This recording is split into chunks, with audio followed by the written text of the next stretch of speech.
अस्सलाम वालेकुम viewers, welcome to back my YouTube channel. उम्मीद करता हूँ सब खैरियत से होंगे। आज की हमारी इंफॉर्मेशन ओनामेड 150 mg कैप्सूल के बारे में है, जो कि खसूसी तौर पर फंगल इन्फेक्शन के लिए इस्तेमाल किया जाता है। तो आज हम जानेंगे इस कैप्सूल के नुकसानात, कॉन्ट्रा इंडिकेशन और जानेंगे कैसे इस कैप्सूल का इस्तेमाल करना है। तो सबसे पहले हम इस कैप्सूल की कंपोजिशन के बारे में जानते हैं। कंपोजिशन इसकी फ्लूकोनाजोल है। इस कैप्सूल का जेनेरिक काम एंटी फंगल इन्फेक्शन के लिए इस्तेमाल किया जाता है और एक पैकेट में एक ही कैप्सूल होता है। हाईक्यूब फार्मास्यूटिकल इसको तैयार करती है। डिटेल में जाने से पहले अगर आप हमारे चैनल पर नए हैं तो चैनल को सब्सक्राइब करें और वीडियो अच्छी लगे तो इसको लाइक और शेयर ज़रूर करें। अब चलते हैं वीडियो की तरफ और जानते हैं किन किन सूरतों में इस कैप्सूल का इस्तेमाल किया जाता है।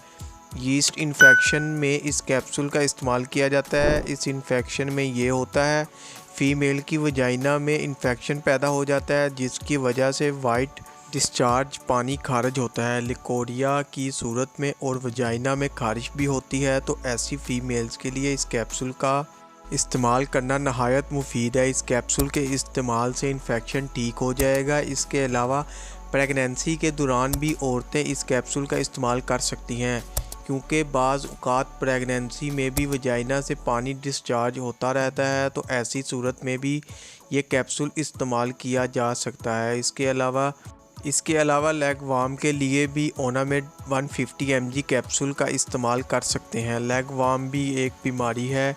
इस बीमारी में ये होता है कि जिस्म में किसी भी हिस्से पर सुर्खनुमा कपड़े की सूरत में इन्फेक्शन पैदा हो सकता है और इस इन्फेक्शन में खारिश भी होती रहती है। तो इसके लिए भी इस कैप्सूल का इस्तेमाल करना इंतहाई मुफीद है। इसके अलावा ओरल कैनाल डी के लिए भी ये कैप्सूल इस्तेमाल कर सकते हैं और इस बीमारी में ये होता है कि ज़ुबान पर सफ़ेद किस्म के ओरल कैनाल डी पैदा हो जाते हैं। तो इसको ख़त्म करने के लिए ओनामेड कैप्सूल का इस्तेमाल बहुत बेहतरीन है और ये कैप्सूल ब्लैडर इन्फेक्शन में भी इस्तेमाल कर सकते हैं। इसके अलावा ये कैप्सूल एसोफेगस के लिए भी इस्तेमाल कर सकते हैं। एसोफेगस मैदे में से आने वाली नाली को कहते हैं। अगर इस नाली में इन्फेक्शन पैदा हो जाए तो इसको ठीक करने के लिए भी इस कैप्सूल का इस्तेमाल नहायत मुफीद और बेहतरीन है।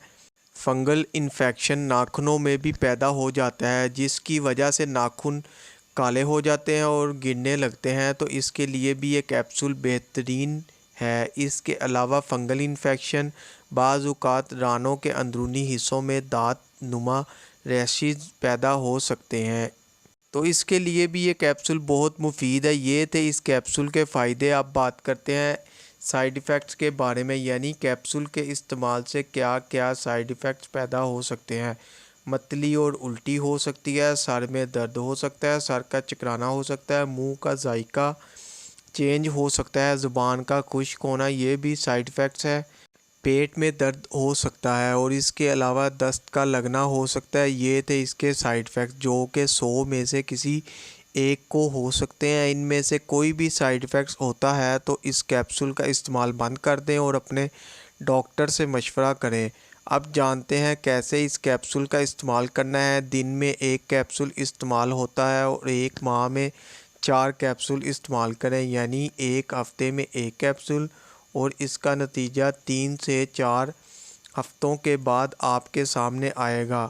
ये थे इस्तेमालात। अब जानते हैं कॉन्ट्रा इंडिकेशन, यानी वो लोग जो इस कैप्सूल का इस्तेमाल नहीं कर सकते, वो लोग जो इसकी कंपोजिशन से एलर्जी रखते हो, इसका इस्तेमाल ना करें। इसी के साथ हमारी इन्फॉर्मेशन ख़त्म होती है। वीडियो अच्छी लगे तो लाइक करें, शेयर करें और चैनल को अभी तक सब्सक्राइब नहीं किया तो चैनल को सब्सक्राइब करें और बेल के बटन को प्रेस करना ना भूलें ताकि नई आने वाली वीडियो आप तक आसानी पहुंच सके। शुक्रिया। अल्लाह हाफिज़।